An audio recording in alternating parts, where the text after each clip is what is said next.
Hey everyone, what's going on? Joey here, and last night, man, boy did they keep getting some heavy hitters on The Masked Dancer. Let's go ahead and recap the entire show with the clues, the pitch correct audio, and everything else. Before we get started, make sure you subscribe, you turn on notifications, and you give this video a thumbs up. Let's get started. So, yeah, last night we got to see Group B perform, which was the Sloth, the Zebra, Cotton Candy, and the Moth. I think I pointed in the wrong area, but I still said them all. And one person was sent home who, funny enough, when we did our Instagram poll at Joey Contino, no one guessed this person. Heck, I even had no idea who this person was until, and thank God for Brian Austin Green. When Brian Austin Green said this person, I started going crazy on Google and found a mattress for BYU. That's right. Last night, the Moth was revealed, like I said it would, to be Elizabeth Smart. That's right. Elizabeth Smart. And to be honest with you, I have no idea how Brian Austin Green pulled that one out of thin air. Because nobody, and I mean nobody, leading into the episode had no idea that this person would be on the show. I mean, all the people said Omarosa, all the people said Monica Lewinsky, we had Marvel Maples, whatever heck her name is. Nobody guessed Elizabeth. Thank God for Brian Austin Green, because, and Brian, if you're watching, you saved my butt. Because if you didn't say that, I would have been wrong. But you said it, and then I started Googling her, and then we got that right. So anyway, we're going to go ahead and put the golden X right there, right where the Moth is. And that means we finally have the first three contestants going into the Super 6, or the top, whatever you kind of want to call it. That is the Cotton Candy. Come on, will you get off the board? The Cotton Candy. Bink. The Zebra. And the Sloth. Which is funny, because I'm starting to realize with you guys, your favorite so far during the entire show is in Group B, the Sloth, in Group A, the Tulip. So here are the first three contestants going into the Super 6. I'll fix that later.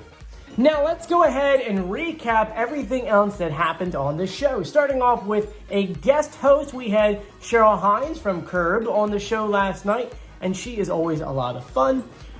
Zebra kicked off the entire episode. He danced with his Latin moves again to It's All My Life by Casey and JoJo. Here we go with some of the clues, and if you're like me, you went ahead and typed them up. I typed them all up. It started off with him behind a desk with a nameplate called CEO, so it's someone who is a CEO of their own company. He spoke of helping others, especially those who can't help themselves. There was a website called Dad's Appliance Shop. So maybe his father runs some kind of appliance website. He fixes things or he sells things. There was a visual clue that said UFO, but really, the way that they kind of made it look like, the O got cut off, so it looked like it said UFC. He spoke about poverty and crime. We really know he grew up in a bad neighborhood, and he had to make his way through the neighborhood to get where he is today. We saw a cinnamon kind of container, a sword, a fish, which kind of looks like a trout. Could I be wrong? He broke a record, just like, a boxer would break records. When he spoke about his dad, you did notice that they were boxing, right? They were boxing, so it's obviously a boxer. Then he spoke of giving back and showed a photo of a lion chasing a zebra. His word out clue was champion, and you can definitely hear that accent in his voice. The judges' guesses were Floyd Mayweather, Tony Robbins, Mario Lopez, and Tito Ortiz, which I know on Instagram, a lot of you guys still think it's Oscar De La Hoya. And we'll listen to the pitch correct audio at the end of the video, but all of them are still really, really good guesses. Now it's time for the pitch correct audio. We'll play a little bit of the original audio, and then we'll play our audio. Here you go. Here's the Zebra. Oh man, it was amazing to be up on that big stage again. It really gave me that little taste of adrenaline I've been missing ever since my golden promotion to CEO. Oh man, It was amazing to be up on that big stage again. It really gave me that little taste of adrenaline I've been missing ever since my golden promotion to ZEO. Our mission at Zebra Inc. is to help others, especially those who may not be able to help themselves.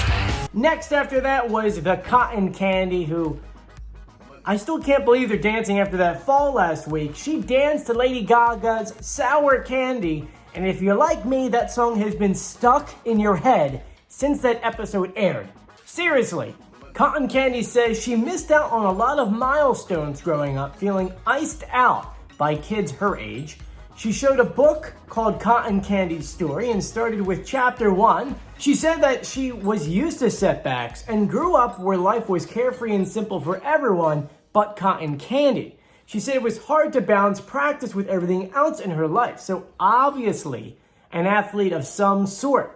Visual clues included balancing scales, so could be that someone is in the Olympics for gymnastics. We see the Roman numeral 10 and 2, so 10-2, I don't know, maybe, I don't know what that would actually stand for. We saw a lipstick, so someone with a cosmetic line. An eagle with American flag, so someone who maybe was on Team America, Team USA for the Olympics in gymnastics. A peace sign, or the number 2, because she kind of went like this and I kind of circled it, which maybe she's an advocate for peace, or maybe won second place in something. And lastly, she said that this wasn't her first time making a big fall on national television. So, Olympics, that's kind of what I'm looking at right now. Her word up clue was team player. So those who's thinking that she's an ice skater, I don't know, because normally ice skating is a single person. Maybe it's something else that involves a team. Maybe it's gymnastics.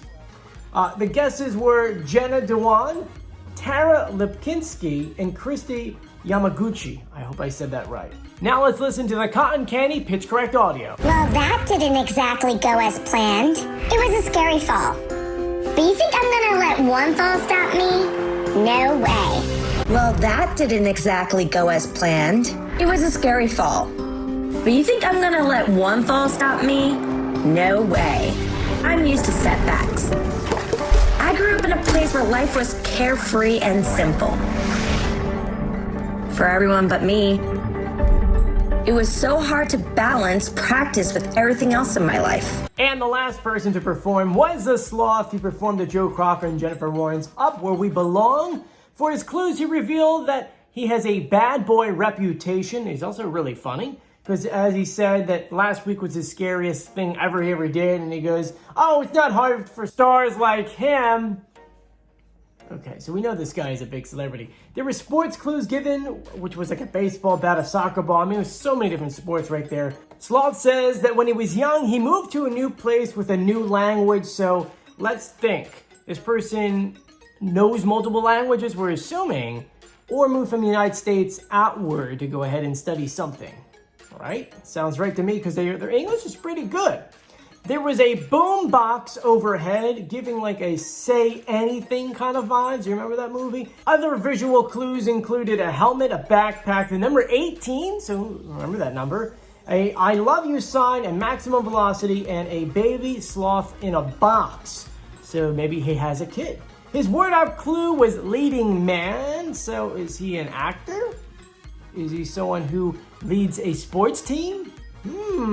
Let me know in the comment section. The judges were guessing John Cusack, Jonathan Groff, which is from Frozen, Keegan Michael Kay, and Will Ferrell. I don't know how they got those clues, because I'm thinking when we saw sports, he is funny. I don't know. I don't. To be honest with you, I don't think those were good guesses. I mean, you let me know in the comment section. We'll go ahead and play the pitch correct audio for the Sloth. Here you go. Last week was one of the scariest things I've ever done in my life. Just kidding. That's not hard for stars like me. But I didn't always feel that way. We moved to a new place with a new language. I didn't fit in. Eventually, I got a reputation as a bad boy. The truth is, I was afraid to show people the real me. So there you guys go. Those are all the clues and pitch correct audio and the entire recap for the show. I still can't believe that Elizabeth Smart was on this episode Thank God, Brian Austin Green, once again, you saved my butt because I would have gotten that one completely wrong. Anyway, next week's episode is going to be Group A. That's right, we get to see Group A in action, which is the Tulip, the Hammerhead, the Cricket, and the Exotic Bird. And the way things are going in the previews, it looks like Exotic Bird is going home. So right now we have a post on Instagram asking you guys, who do you think it is? And I know what you're thinking, but you never know. If anything, you learn from what I told you guys at the very beginning of all this stuff, a year and a half ago in season 1. You always need 2 episodes of every single celebrity in order to make an educated guess. Because ultimately, with 1 episode, you can't really guess who it is. So that's a great example for Elizabeth Smart right there. And once again, Brian Austin Green, shout out, buddy. You really helped us out over here. Anyway, I'm Joey. If you haven't done so yet, please subscribe, turn on notifications, and give this video a thumbs up. I'll talk to you later. Bye.